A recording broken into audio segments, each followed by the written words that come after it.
தின்னப்பழம் கொண்டு தருவான், தின்னப்பழம் கொண்டு தருவான், கண்ணன் தின்னப்பழம் கொண்டு தருவான், தருவான் தின்னப்பழம் கொண்டு தருவான், தருவான் தின்னப்பழம் கொண்டு தருவான், தருவான் தின்னப்பழம் கொண்டு தருவான்.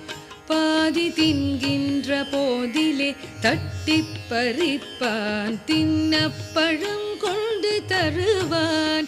பாதி தின்கின்ற போதிலே தட்டிப் பறிப்பான். என்னப்பன் என்னையன் என்றால் என்னப்பன்